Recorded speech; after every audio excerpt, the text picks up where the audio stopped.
Fala, galerinha, beleza?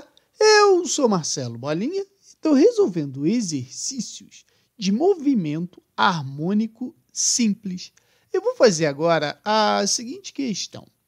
Uma partícula realiza um MHS de forma que os módulos máximos de sua velocidade escalar e de sua aceleração escalar são, respectivamente, 3 metros por segundo e 6 metros por segundo ao quadrado. Determine a amplitude e a pulsação do movimento. A ideia do problema é o seguinte: quando a gente tem um sistema massa-mola, ou seja, um bloquinho, por exemplo, que executa um MHS, a gente tem que pensar que ele vai realizar exatamente esse movimento aqui, ó. Eu pego o corpo na posição de equilíbrio, que a gente chama de zero, aonde a mola está relaxada. Eu pego esse corpo e puxo até uma posição A, tá? Então, note que a mola foi esticada.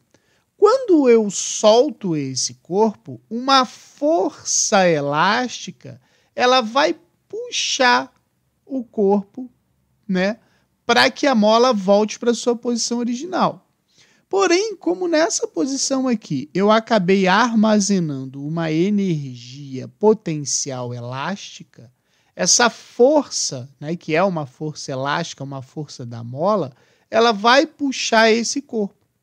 Então, ele vai ser puxado, vai passar na posição de equilíbrio, que é assim que a gente chama no MHS, e essa mola vai acabar sendo comprimida.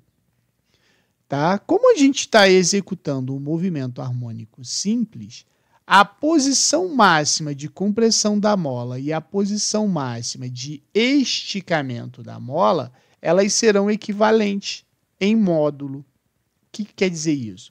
Que o mesmo número que eu tenho do 0 até menos A, eu tenho do 0 até A.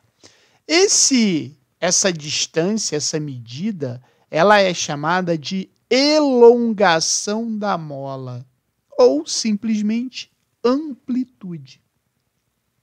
E como o corpo está realizando um movimento harmônico simples, ele vai fazer esse movimento aqui infinitamente, certo? Só que para a gente resolver o MHS, a gente tem que lembrar e comparar o MHS com o movimento circular uniforme, o nosso MCU. Então, a gente pode ter a seguinte ideia. Quando o sistema massa-mola está realizando o movimento harmônico simples, a gente pode pensar assim, ó, nessa posição aqui, que é a posição A, o corpo estaria aqui. Quando eu solto esse corpo, ele vem, passa pela posição inicial e vem até a mola comprimida, que é o menos A. Então, note o que vai acontecer aqui, ó. Saí do A, passei para o zero, fui até o menos A.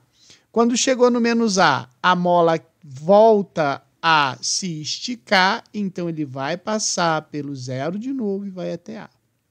Esse movimento harmônico simples de vai e volta, ele pode ser comparado com um movimento circular uniforme, aonde o corpo aqui, ele começa o seu movimento e ele vai executando um movimento circular uniforme. Mas note que as posições do movimento circular uniforme, elas podem ser projetadas no movimento harmônico simples. Então, qualquer posição que eu tiver aqui no círculo do movimento circular uniforme, eu vou ter a sua projeção no eixo da amplitude, da elongação da mola.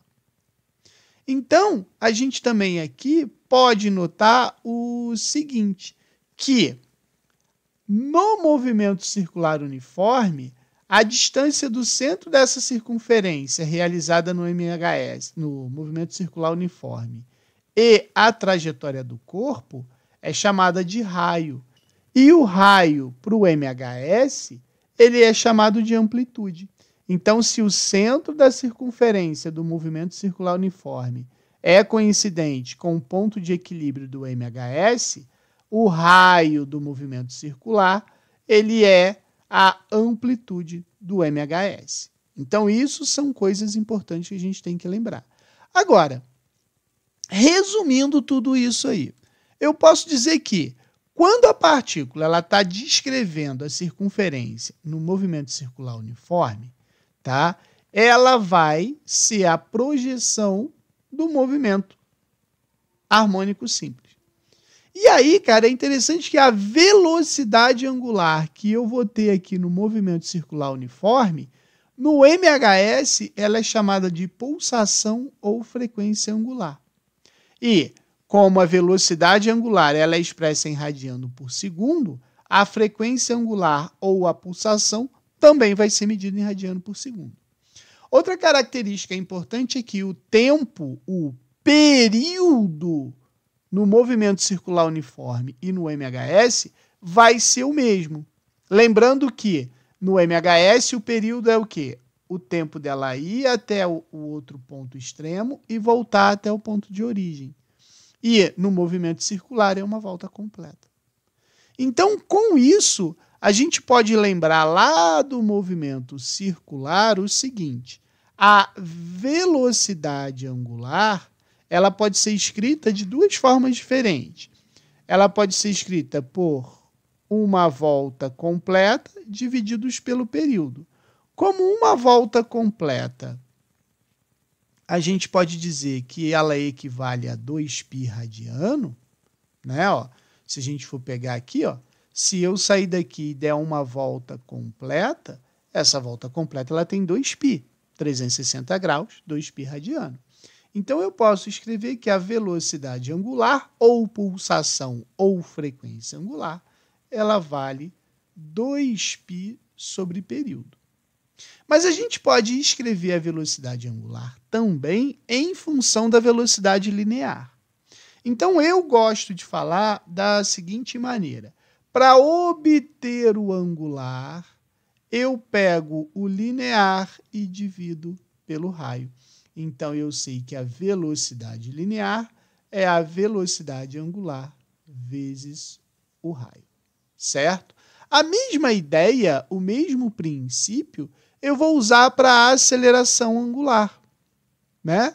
Quando a gente tem um movimento circular, a aceleração que a gente tem na partícula é uma aceleração que aponta para o centro, que a gente chama de aceleração centrípeta.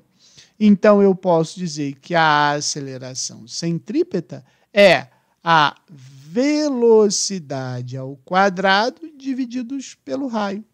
Como velocidade é velocidade angular vezes o raio, eu sei que a aceleração centrípeta vai ser o quê? W ao quadrado, R ao quadrado divididos por raio. Então, eu posso dizer que a aceleração centrípeta vai ser o quê? A aceleração angular ao quadrado vezes o raio. Então, eu tenho que lembrar tudo isso para resolver a minha questão.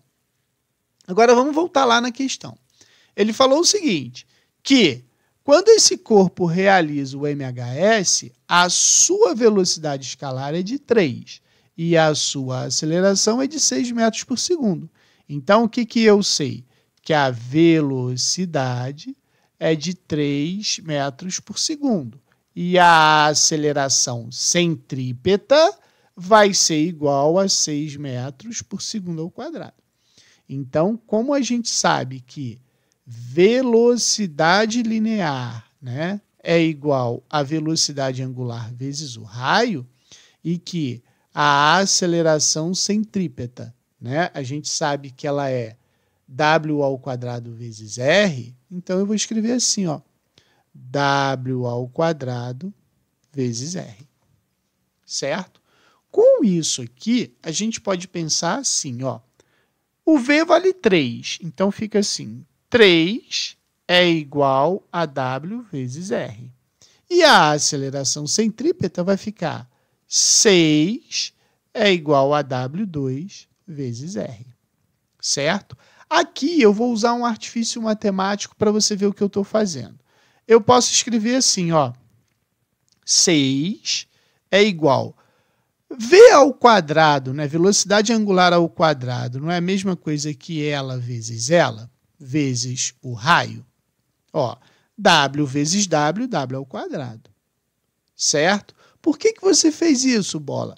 Note o seguinte, o 3 não está em função de WR, e aqui eu não tenho WR, então eu vou fazer assim, ó, que 6 divididos por W é igual a WR, entendeu?